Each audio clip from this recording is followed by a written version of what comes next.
فصل 12.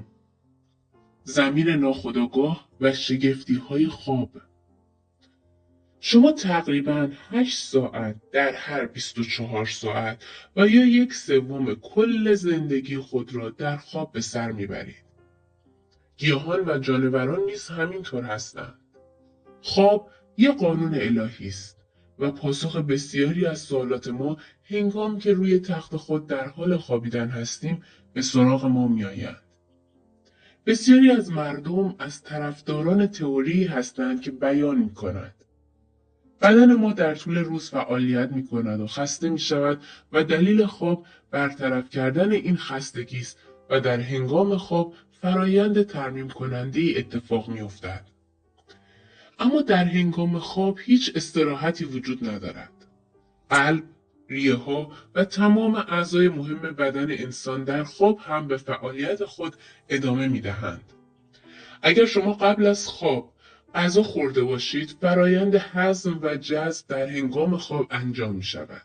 همچنین پوست تعریق می کند و ناخن و موها نیز به رشد خود ادامه می دهند. ضمیر ناخودآگاه شما هیچگاه استراحت نمی کند و نمی خوابد. همواره فعال است و تمام نیروهای حیاتی شما را کنترل می کند. فرایند بهبود هنگام خواب سریعتر پیش می رود، زیرا در هنگام خواب ذهن هوشیار شما فعالیت آن را مختل نمی کند. شما هنگام خواب پاسخهای قابل توجهی دریافت خواهید کرد. پژوهشگر مشهور و معتبر در زمینه خواب به نام دکتر جان بیگلو نشان داده که در شب هنگامی که شما خواب هستید، عصبهای چشم، گوش، بینی و چشایی فعال هستند و اعصاب مغز نیز کاملا فعال هستند. او بیان می کند دلیل اصلی که ما میخوابیم را این گونه شرح می دهد. قسمت نجیب و اصیل روح ما با طبیعت فراتر از ما متحد و یکی می شود و بخشی از حکمت و دانش خداوندی را شکل می دهد. دکتر بیگلو همچنان بیان می کند نتایج تحقیقات من نه تنها اعتقاد به اینکه رهایی از فعالیت‌های روزمره دلیل خواب نیست را قدرت بخشیده، بلکه برای من روشن کرده که خواب یکی از مهمترین بخش‌های زندگی انسان در راستای رشد و توسعه روحی است. ذهن هوشیار شما در طول روز درگیر اشتباهات، مجادلات و درگیری‌های روزمره می‌شود و بسیار ضروری است که به صورت متناوب از این دنیای بیرونی فاصله بگیریم و به آرامی با هوش و خرد ضمیر ناخودآگاه خود ارتباط برقرار کنیم. با درخواست راهنمایی، قدرت و آگاهی در تمام مراحل زندگی، شما می توانید بر تمام سختی‌ها غلبه کنید و مشکلات روزمره خود را حل کنید. رهایی از دنیای بیرونی و سردرگمی‌ها و مشکلات روزمره در واقع نوعی خواب است. شما از دنیای بیرونی دور می‌شوید و به خواب می‌روید و با هوش و خرد ضمیر ناخودآگاه خود زنده می‌شوید. کمبود خواب می‌تواند موجب کج‌خلقی، بداخلاقی و افسردگی شود. دکتر جورج عضو انجمن ملی بهداشت روانی می‌گوید من باور دارم که با اطمینان میتوان گفت تمام انسانها برای سالم بودن به حداقل 6 ساعت خواب در روز نیاز دارند. اکثر مردم بیش از این مقدار به خواب نیاز دارند. کسانی که فکر میکنند کمتر از این مقدار برای آنها کافی است در اشتباه هستند. دانشمندان و محققان پزشکی با بررسی فرایند خواب و کمبود خواب به این نتیجه رسیدند که بیخوابی شدید در بعضی موارد میتواند باعث اختلالات روانی بشود. به یاد داشته باشید شما در هنگام خواب از لحاظ روحی شارژ میشوید و خواب کافی یکی از ملزومات احساس شادی و سرزندگی است. رابرت اوبرایان در مقاله‌ای با عنوان شاید شما به خواب بیشتری نیاز دارید در یکی از شماره‌های مجله ریدر دایجست در مورد تجارب هنگام خواب این گونه گزارش می‌دهد. در 3 سال گذشته در مؤسسه تحقیقاتی والتر شهر واشنگتن آزمایش‌هایی در حال انجام بوده. نمونه‌ها بیش از 100 نفر داوطلب نظامی و شهروندان عادی به مدت 4 روز بیدار نگه داشته شدند. هزاران آزمایش مختلف برای بررسی تغییرات رفتاری و شخصیتی آنها انجام شد. نتایج این آزمایش‌ها فهم جدید و شگفت‌آوری در مورد معماهای خواب برای دانشمندان ایجاد کرده. اکنون آنها می‌دانند که مغز خسته تا حدی به خواب اشتیاق دارد که حاضر است هر چیزی را برای به دست آوردن آن قربانی کند. تنها بعد از چند ساعت بیخوابی ذهن به صورت خودکار برای چند لحظه میخوابد که این خوابهای لحظه‌ای 3 تا 4 بار در ساعت اتفاق میافتند. مانند خواب واقعی پلک‌ها میافتد و ضربان قلب کندتر میشود. مدت این خوابهای لحظه‌ای تنها کسری از ثانیه است. گاهی اوقات این خوابهای لحظه‌ای همراه تصاویر و رویاهایی هستند و گاهی نیز خالی هستند. هرچه ساعات بیخوابی افزایش می‌یابد، تعداد این خوابهای لحظه‌ای بیشتر می‌شود و مدت زمان آنها نیز به حدود 2 تا 3 ثانیه می‌رسد. حتی اگر فرد در حال خلبانی یک هواپیمای مسافربری باشد، نیز نمی‌تواند در برابر این خوابهای لحظه‌ای مقاومت کند. این موضوع ممکن است برای شما نیز اتفاق بیفتد. تعداد بالای افرادی که پشت فرمان خوابشان میبرد خود شاهدی بر این موضوع است. یکی دیگر از تاثیرات مهم کمبود خواب حمله آن به حافظه و ادراک انسان بود. خیلی از نمونه‌های مورد آزمایش نمی‌توانستند اطلاعات را در حد مورد نیاز در ذهن خود حفظ کنند تا بتوانند ارتباط آن با کاری که انجام می‌دادند را متوجه بشوند. زمانی که از نمونه‌ها خواسته می‌شد اطلاعات مختلفی را حفظ و پردازش کنند و بر اساس آن عمل کنند، کاملاً گیج می‌شدند. برای مثال، یک خلبان برای فرود موفقیت آمیز باید بتواند ماهرانه اطلاعاتی نظیر جهت باد، سرعت باد و ارتفاع را با هم ترکیب کند. بانوی جوانی اهل لس آنجلس که به گفتگوهای رادیویی صبحگاهی من گوش می‌کند، به من گفت که موقعیت کاری پرمنفعتی در نیویورک به او پیشنهاد شده که درآمدش 2 برابر درآمد فعلی او بود. او مردد بود که این پیشنهاد را قبول کند یا نه و قبل از خواب این گونه به مناجات پرداخت. خرد خلاق ضمیر ناخودآگاه من می‌داند که چه چیزی برای من بهتر است. او همیشه از من محافظت می‌کند و راه درست را به من نشان می‌دهد.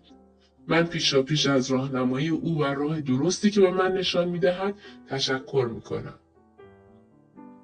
او این مناجات ساده را بارها و بارها قبل از خواب با خود تکرار کرد و هنگام صبح احساس ممتدی را تجربه کرد که به او متذکر می‌شد نباید این پیشنهاد را قبول کند. او این پیشنهاد را رد کرد و اتفاقات آتی درستی این تصمیم را برای او آشکار کرد. چند ماه بعد از این پیشنهاد آن شرکت ورشکست شد. اگرچه ذهن هوشیار او ممکن است بر اساس حقایق و مدارک ظاهری درست تصمیم گرفته باشد، ولی قوه حسی ضمیر ناخودآگاه شکست را تشخیص داد و او را از آن آگاه کرد. نجات یافته از یک فاجعه.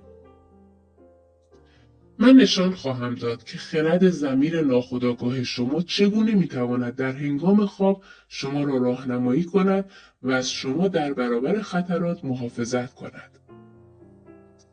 سالها پیش قبل از آغاز جنگ جهانی دوم، مأموریت پرمنفعتی در مشرق زمین به من پیشنهاد شد و من این گونه برای درخواست راهنمایی به مناجات پرداختم. خرد لایتناهی درون من همه چیز را می‌داند و تصمیم درست به صورت غیبی برای من آشکار خواهد شد. من در زمان مناسب پاسخ را دریافت خواهم کرد. من این مناجات ساده را مانند لالایی بارها و بارها قبل از خواب با خودم تکرار کردم. و در خواب رویایی از تحقق واقعیاتی که تا 3 سال آینده اتفاق می‌افتاد را دیدم. یک دوست قدیمی به خواب من آمد و چنین گفت: این سرتیترهای روزنامه‌ها رو بخوان، به مأموریت نرو.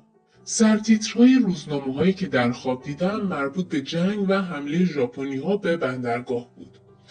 گاهی اوقات نویسنده رویای صادقانه می‌بیند. رویای ذکر شده بدون شک نمایشنامه‌ای از ضمیر ناخودآگاه بود که در آن از فردی که من به او اعتماد دارم و برای او احترام قائل هستم استفاده شده بود.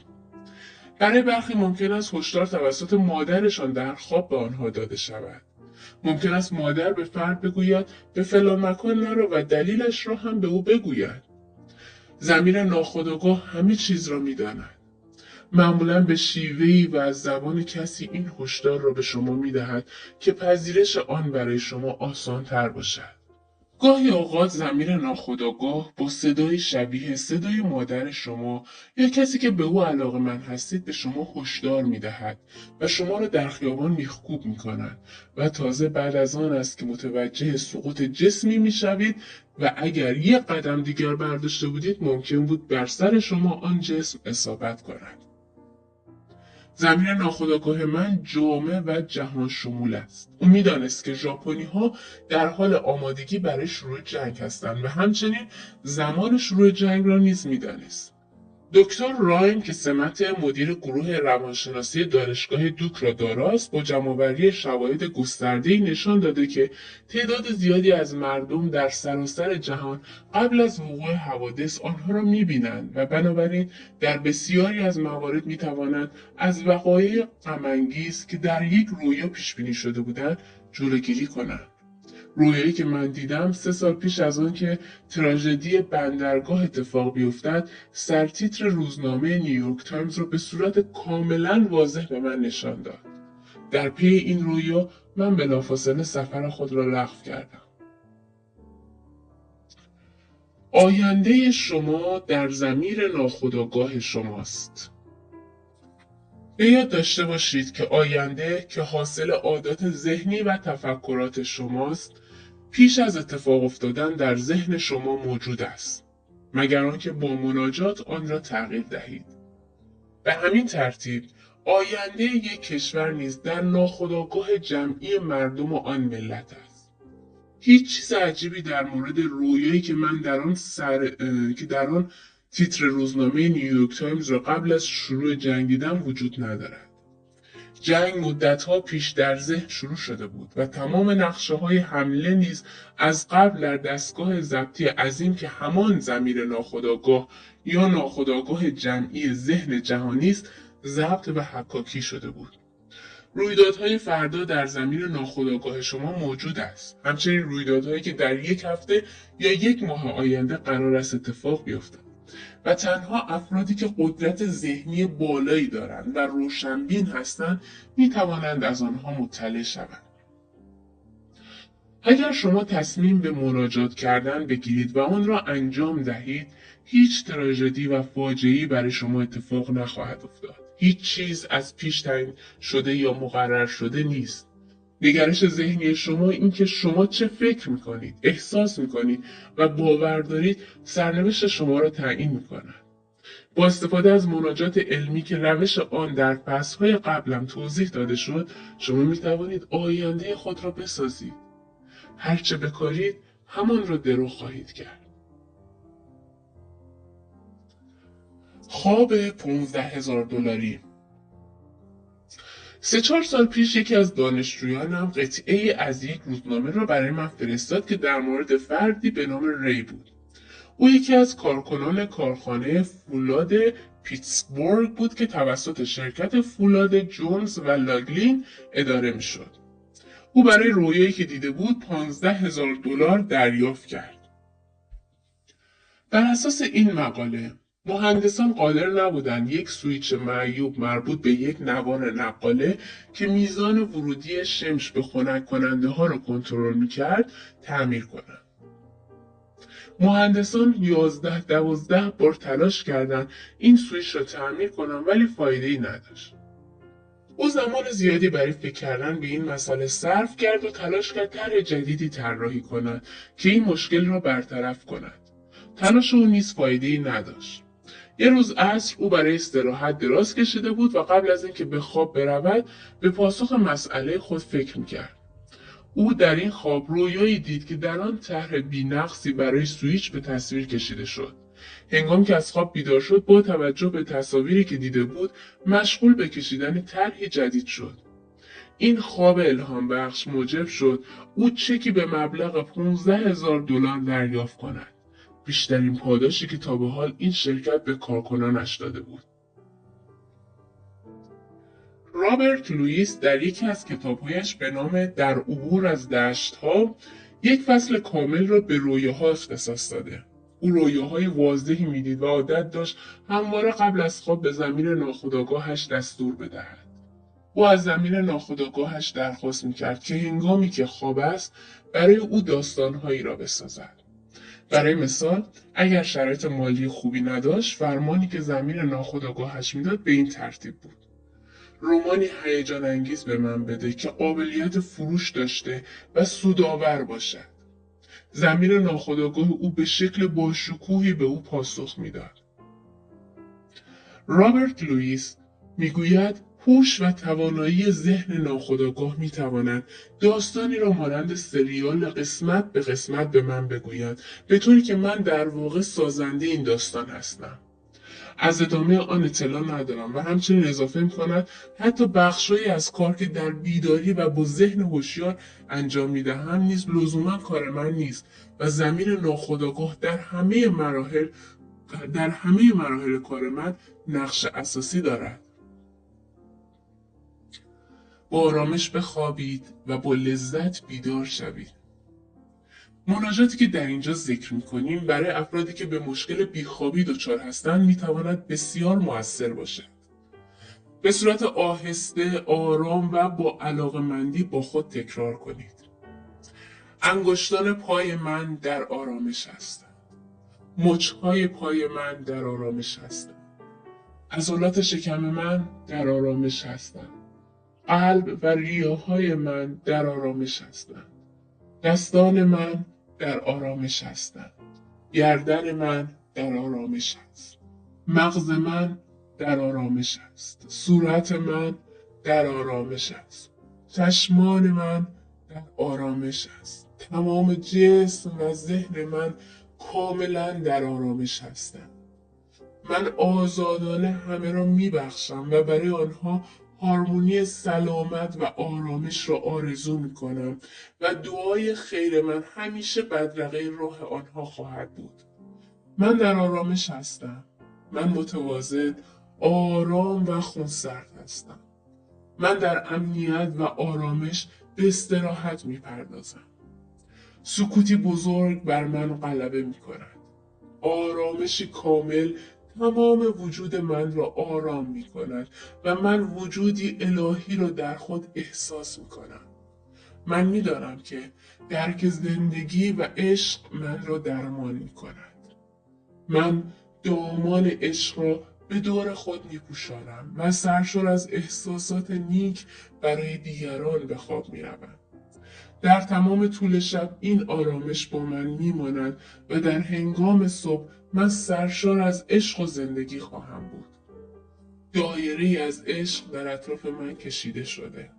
من از هیچ شرارتی نمی هراسم چون تو با من هستی. من در آرامش به خواب می روم. با لذت بیدار می شوم. خلاصه ای از شگفتی های خواب از این فصل. 1.